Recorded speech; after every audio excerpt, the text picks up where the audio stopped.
Our friend Neil McCabe is on the line with us. He is now the political director with Gravis Insights, a Florida-based pollster, and he's still a columnist for the conservative townhall.com.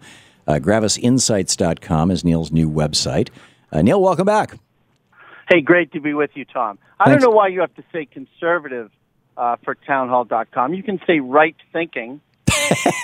Or right wing. Oh, wow. That's kind of hurtful. How about Reich thinking? Wow. See. All right, let's talk about something else. Yeah, let's start over again. All right. So I'm looking over on Crooks and Liars and .com, and the top story is it's got a picture of Bill O'Reilly interviewing Donald Trump, and it says, O'Reilly to Trump, you're going to slash and burn at the debates. And I was going off on this earlier, and I'd love to hear your thoughts on this, actually, Neil. I was talking about how when I first moved to this town, I was invited to a bunch of cocktail parties, and some of them specifically around me, you know, hey, come meet Thom Hartmann kind of thing, by both members of Congress and members of the media. And then that kind of all went away after about a month because people figured out that I was not an insider. I was an outsider. And that it's not about left or right in this town. It's about insider versus outsider. And Donald Trump is an outsider in the Republican Party. Bernie Sanders is an outsider in the Democratic Party. The difference is Bernie Sanders has never run a negative ad in his life. He has never said, to the best of my knowledge, anything bad about any of the Democrats, and he refuses to criticize Hillary Clinton. In fact, he speaks highly of her. He says, I've known her for 25 years. She's a good friend, and and she'd make a great president. But here's where I stand, right? And people keep trying to get Bernie to trash her. Donald Trump, on the other hand, well, he just comes right out and says, oh, these other Republicans, they're losers, you know, et cetera, et cetera. That's the kind of outsider, you know, I think O'Reilly is right when he says that Donald Trump is doing slash and burn as an outsider against the insiders in a way that could actually hurt the Republican Party. What are your thoughts on all these things that I just laid out?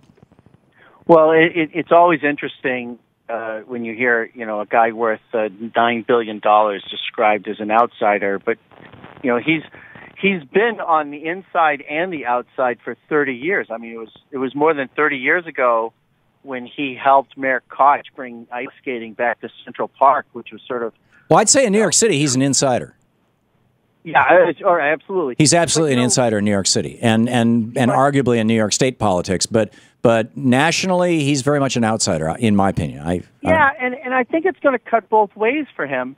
In a lot of ways, he's running sort of the straight talk bully campaign that Chris Christie is unable to launch for whatever reasons. Right. He wants to be the new Teddy Roosevelt.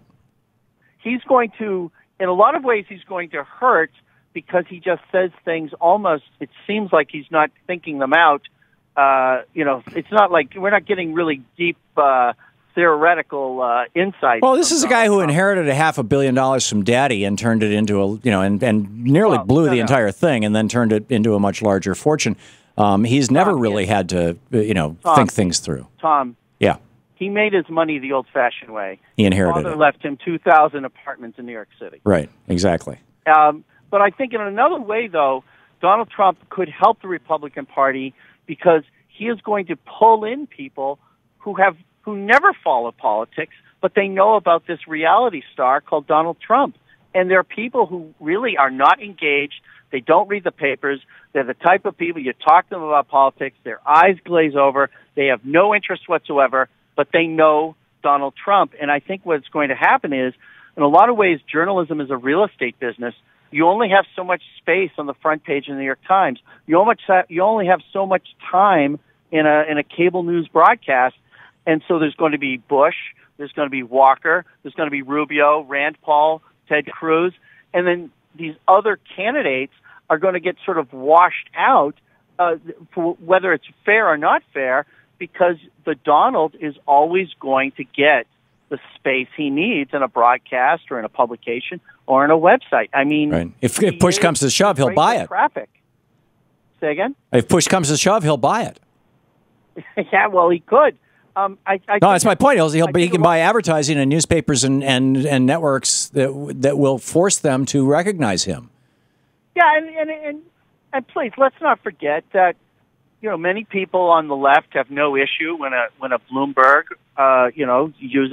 launches an anti-gun rights site called Trace, with his money. These guys are wealthy and they can do whatever they want with it.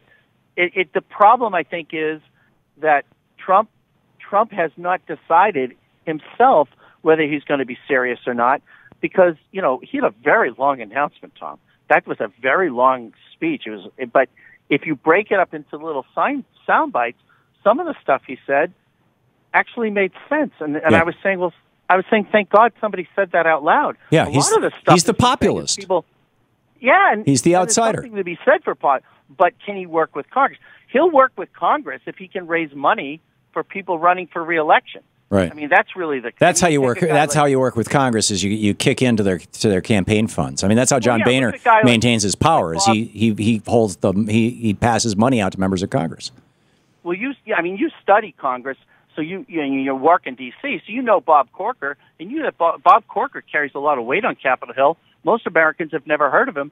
Bob Corker regularly raises tens of millions of dollars for himself and for other people in Congress. Right. And so it's like Corker can do whatever he wants, and he has a lot of weight. He always gets invited to the White House because he raises a substantial amount of money. Right. And I think, if Trump can get people reelected, right? If Trump shows up in a Missouri Senate race, right? Who dominates the headline? I mean, Trump, if he uses his powers for good, Tom, it could be a good thing. I just don't know how serious he is. Or how rational he is. I view Donald Trump as a very smart narcissist. Yeah, I mean, which is, I think, a dangerous combination. Well, I mean, you've studied these things more than I have. He's going to put himself first, in other words, rather than putting the country first.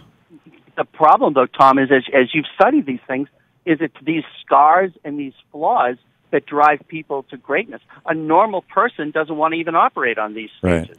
What do you think? Jeb Bush has basically come out and said that he, like his brother, his brother tried to privatize Social Security in the 5th years of his administration. Remember, after the re-election in 2004 and 2005,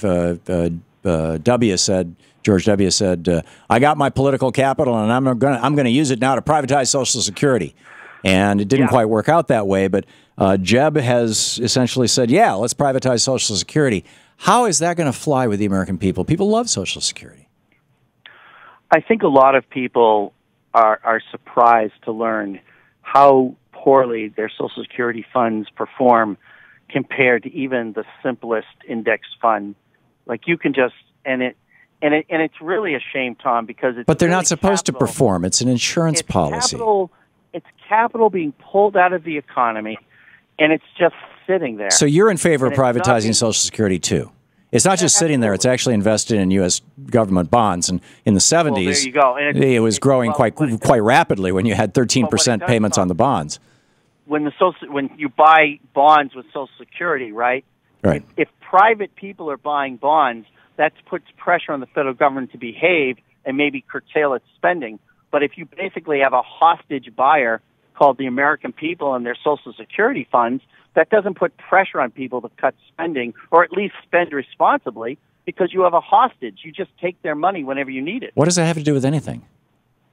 Well, it has to do is Tom. I mean, the bottom line issue here, Neil, is whether Wall Street should be running Social Security or whether we the people should be running Social Security. And I don't trust Jamie Dimon. People spending their money on Social Security, more people believe in flying saucers than people believe they'll ever make money on Social Security.